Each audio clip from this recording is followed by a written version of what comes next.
Depuis plus d'un an, au lycée professionnel Nicolas Appert, une vingtaine de jeunes en bac pro cuisine travaillent sur un projet de livre de recettes élaboré avec 6 personnes à la retraite. Il s'agit d'associer pratiques culinaires de ce jour et recettes de grand-mère dont chacun a le secret. Et pour en parler, ce soir, nous sommes justement en compagnie de l'un de ces lycéens. Lise, bonsoir. Bonsoir.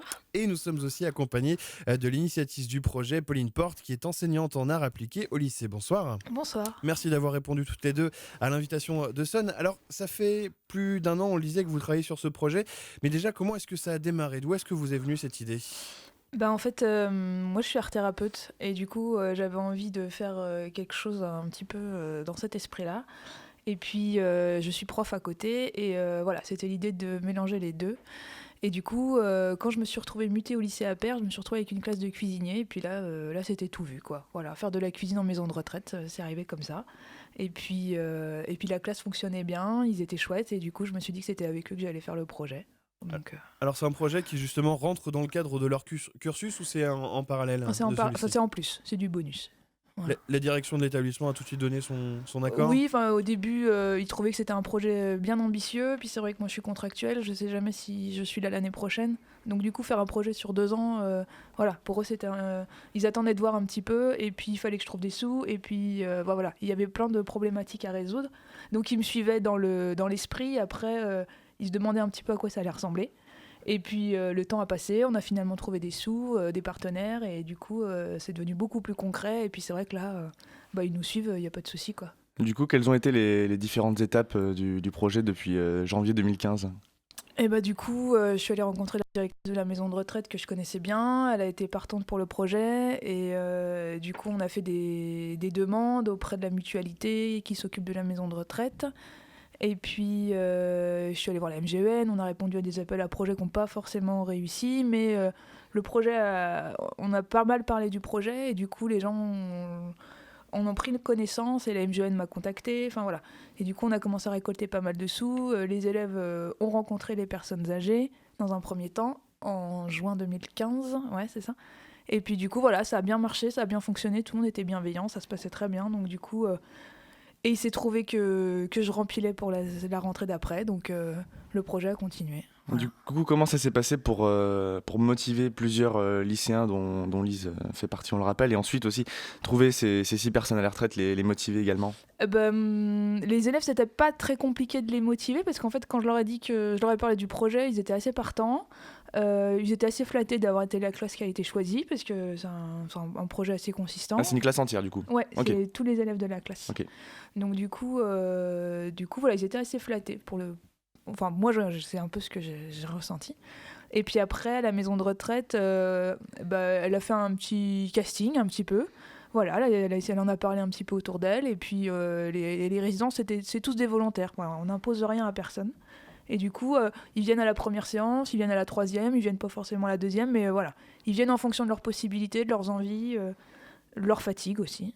Qu'est-ce qu'elles vous ont dit, ces personnes à la retraite, quand vous leur avez suggéré ce projet? Elles étaient hyper contentes. Ouais, hyper contentes d'aller voir des jeunes. Ça leur rappelle leurs petits-enfants. Enfin, ça a du sens. Et puis la cuisine, c'est tellement important pour eux en maison de retraite. C'est vraiment le point primordial, quoi. Si on mange pas bien, ça va pas bien. Donc, allez-y, pardon. Donc c'était l'occasion pour eux de cuisiner bien et de partager des choses qu'ils connaissaient. Voilà, c'est un peu le point névralgique de la maison de retraite, la nourriture. Alors du coup, toi, Lise, qu'est-ce qui t'a plu dans ce projet? Déjà, c'était la première fois qu'on nous proposait un projet comme ça. Et j'ai trouvé intéressant de le partager avec des personnes âgées, quoi. On n'a pas forcément l'habitude de partager ce genre de projet avec des telles personnes, quoi. Alors concrètement, sur quoi est-ce que tu as travaillé? Moi, c'était plus la pâtisserie, les desserts. D'accord. Et quel genre de recettes on t'a appris? Tu les connaissais déjà toutes, ces recettes que tu as partagées avec ces personnes, ou est-ce que Je les avais pas forcément pratiquées, mais je les connaissais déjà. Alors tous les lycéens du groupe ont les mêmes tâches, ou est-ce que vous fonctionnez un petit peu à la manière d'un projet d'entreprise, chacun, certains affectés à l'écriture, d'autres à la réalisation, d'autres à la photo? Du coup, tout s'est un peu mis en place de manière naturelle. Il y a ceux qui sont beaucoup dans le relationnel, donc ils vont aller voir les personnes âgées, Déjà, ils sont pas mal dans le relationnel en classe, hein. Donc du coup, ils sont dans le relationnel à l'atelier. Ils vont aller voir les personnes âgées, ils vont faire de la découpe avec eux, ils vont leur apprendre à tenir le couteau, à émincer quelque chose. Et puis ceux qui sont un peu plus discrets, un peu plus timides aussi, qui vont rester un petit peu derrière le comptoir en train de cuisiner. Et puis par contre, pour les recettes, on a essayé de faire plaisir à tout le monde, autant aux personnes âgées pour prendre des recettes de leur temps, on va dire, et aux élèves pour un peu mixer les deux. Donc il y a des recettes d'antan, il y a des recettes de maintenant, et puis il y a des mix un peu des deux. Voilà, histoire de faire plaisir à tout le monde. Vu qu'on parle de recettes, justement, qu'est-ce que vous avez mis au point? Et puis, déjà, il y en a combien? Il y en a une dizaine. Alors, on a encore un atelier de prévu. Et voilà. Et du coup, il y en a une dizaine. On a du gâteau de Savoie qu'il faut qu'on refasse parce qu'on a eu un petit accident de gâteau de Savoie. Voilà. Petite avalanche. Oui, voilà. Les aléas de l'atelier, c'est par exemple la personne âgée qui va mettre du sucre quand on bat les œufs. Voilà. Et il faudrait pas, mais elle le fait quand même. Et du coup. Ah, les habitudes. Ouais, c'est ça. Voilà, Lise a eu beau dire non, je pense pas que ce soit le bon moment. Bon. Le commis n'était pas. Je sais plus comment on peut dire ça, mais. Ils sont un Elle peu était têtus. têtue, c'est ça. Le commis les était commis. têtu et persuadé de sa recette. Donc Donc, il y a de la pâtisserie, mais il y a peut-être aussi des plats de résistance, Ouais, ou des c'est ça. entrées aussi. il y a des poulets aux légumes anciens, il y a Mhm. du risotto, il y a des tagliatelles, il y a du veau Orloff. Qu'est-ce qu'on a d'autre? On a du gâteau nantais, on a du pain perdu. On va essayer de leur faire. Et le Ah. prochain atelier, là, c'est sushi. Ah, excellent, donc plus axé maintenant sur la culture japonaise, Voilà. mais du coup, ce sont plutôt des plats assez traditionnels qui sont remis au goût du jour, c'est-à-dire qui sont un peu plus élaborés et beaux visuellement ou pas? Ah oui, on essaie de faire en fonction pour que ça ait un beau rendu, quoi. Et c'est des recettes qu'ont pratiqué les personnes âgées, eux, de leur temps. Et nous, ça nous fait aussi pratiquer ces recettes-là, quoi. Ah, vous les revisitez en Oui, quelque voilà, sorte à la c'est manière ça. des émissions télévisées qu'on voit sur différentes chaînes, dans donc des concours de cuisine, notamment je pense à Service Public ou M6 ou TF1. Dis-le. Non, je le dirai pas, mais du coup, au niveau de la confrontation intergénérationnelle, comment est-ce que ça se passe? C'est pas trop compliqué ou ça colle assez bien? Ah non, du tout, ça s'est très bien passé. Même la première fois, il n'y a eu aucun désaccord. Au niveau des échanges avec ces personnes à la retraite, comment est-ce que ça se déroule? Vous leur donnez des conseils ou ce sont eux qui vous donnent des conseils? Vous leur apportez aussi des façons de pratiquer la cuisine, des méthodes qu'eux n'ont pas forcément connues ou comment ça se C'est passe? un peu des deux. Nous, on leur explique ce qu'on sait faire et tout. Et Mhm. eux, juste après, ils nous disent, eux, ce qu'ils ont pu faire. Et comme ça nous permet de partager les deux, quoi, de Mhm. mettre en relation. Et ces personnes, elles n'ont pas trop de mal à livrer leurs secrets ou pas? Non, Les secrets de grand-mère? Non, on c'est connaît vrai bien. qu'elles sont assez volontaires.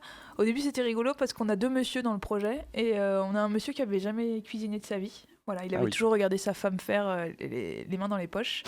Et puis, c'est vrai que le premier atelier, bon, il regardait, il avait les mains dans le dos, il regardait. Et puis, on lui a quand même proposé et c'était super parce qu'il s'est rendu compte qu'en fait, déjà, c'était facile.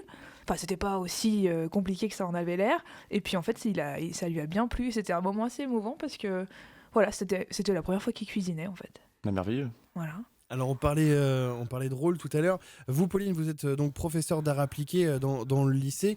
Mais du coup, hormis avoir porté le projet, comment est-ce que vous avez aidé ces jeunes? Du coup, moi, j'essaye d'être la coordinatrice de l'atelier. Donc, du coup, c'est un rôle que je m'invente un peu, hein, parce que je découvre aussi en même temps. Mais j'essaye que les recettes qui prennent du temps soient faites en avance, que quand on a fini un peu sa recette, on va voir les personnes âgées pour discuter avec elles. Puis parler de tout et de rien. On parle pas que de cuisine, hein. On parle de sport, des actualités, enfin voilà. Et du coup, voilà, j'essaie de tout coordonner, je sais pas, je dis pas que je le fais très bien, mais en tout cas, ça fonctionne à peu près. Et voilà, et puis j'essaie d'être le fil corde, enfin, non, pas fil rouge, mais de les motiver quand on sent qu'il y a une petite baisse de régime, parce qu'il y a le bac, parce qu'il y a ci, parce qu'il y a ça. Et du coup, voilà, je porte le projet sur mes épaules depuis janvier, et voilà. Alors du coup, le livre va être publié incessamment, sous peu, c'est ça? On a une date, je crois, c'est fin avril? Alors là, on récupère toutes les recettes, on les réécrit, on fait la maquette, on récupère toutes les photos aussi, on fait des petits ajustements parce qu'il y a des photos qui sont pas aussi top que ce qu'on voudrait.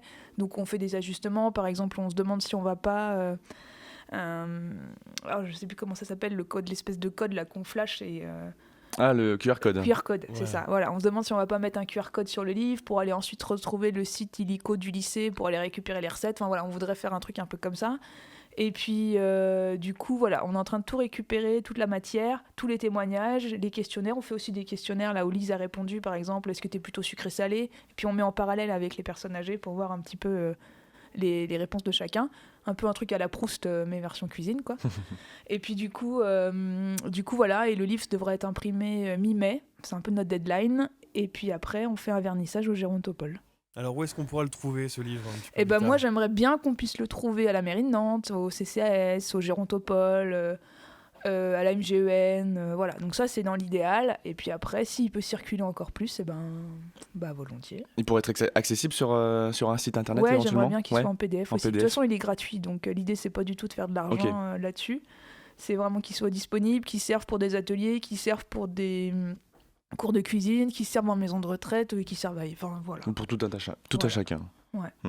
Eh bien, merci beaucoup, Pauline Porte, d'être passée par notre studio. Je rappelle que vous êtes à l'initiative du projet de livre de cuisine coécrit par des retraités et des jeunes en bac pro au lycée Nicolas Appert, dont Lise fait partie.